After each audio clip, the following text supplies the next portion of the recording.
मुख्यमंत्री डॉक्टर मोहन यादव आज इंदौर में पहुंचे, जहां पर उन्होंने शहर वासियों को कई सारी सौगातें दी। बिलियन कन्वेंशन सेंटर में आयोजित कार्यक्रम में उन्होंने सबसे पहले यहां पर शहर के विभिन्न रूटों के लिए चलने वाली करीब 50 नई इलेक्ट्रिक बसों का शुभारंभ करा। इन्हें हरी झंडी दिखाई और इन्हें रवाना किया गया। इन बसों के शुरू होने से शहर वासियों को पर्यावरण हितैषी और आधुनिक परिवहन सुविधा का भी लाभ मिलेगा।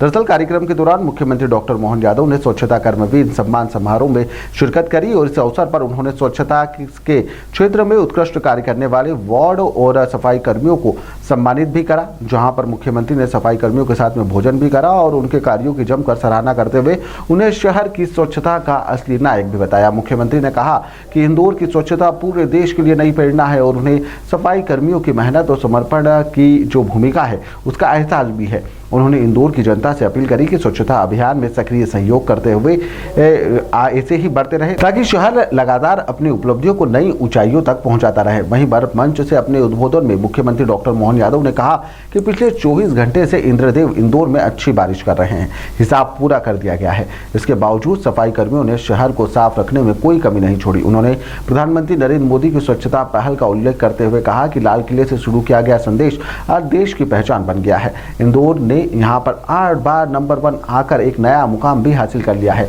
मोहन यादव ने भारतीय संस्कृति में स्वच्छता के गहरे संबंध का जिक्र करते हुए कहा कि हमारे घरों में माताएं और बहनें रात को सोने से पहले किचन साफ किए बिना चैन की नींद उन्हें नहीं लेती है। वहीं पर सीएम ने कहा कि इंदौर की चुनौतियां कम नहीं थी, लेकिन जनता और सफाई कर्मियों के सहयोग से यहाँ पर शहर ने एक बार फिर देश में स्वच्छता का परचम लहरा दिया है। पीछे बता रही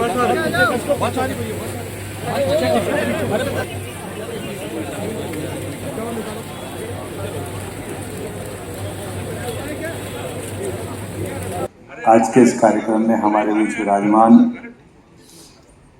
माननीय पूर्व न्यायमूर्ति खोगदे साहब, माननीय सांसद शंकर ललवानी जी, माननीय मंत्री तुलसीराम सिलावट जी, माननीय अध्यक्ष जी, महापौर जी, सभी माननीय विधायकगण और आप सब, इंद्र देवता के कारण से निर्धारित समय से हेलीकॉप्टर के उड़ने के कारण से सब कार्यक्रम अस्त व्यस्त हुए।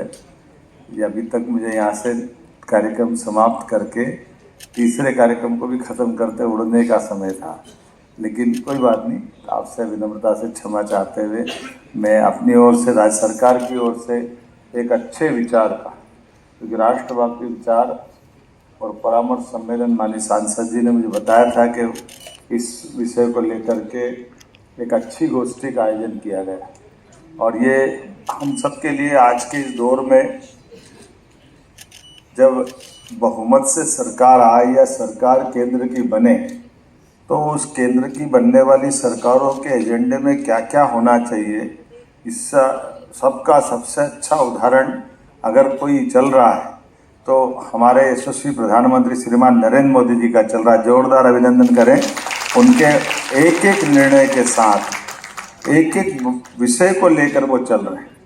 यद्यपि आज़ादी के बाद हमारे अगर दल और दल की विचारधारा को लेकर के कोई दुनिया विश्लेषण करे तो हमारे वो सारे विषय दिखेंगे।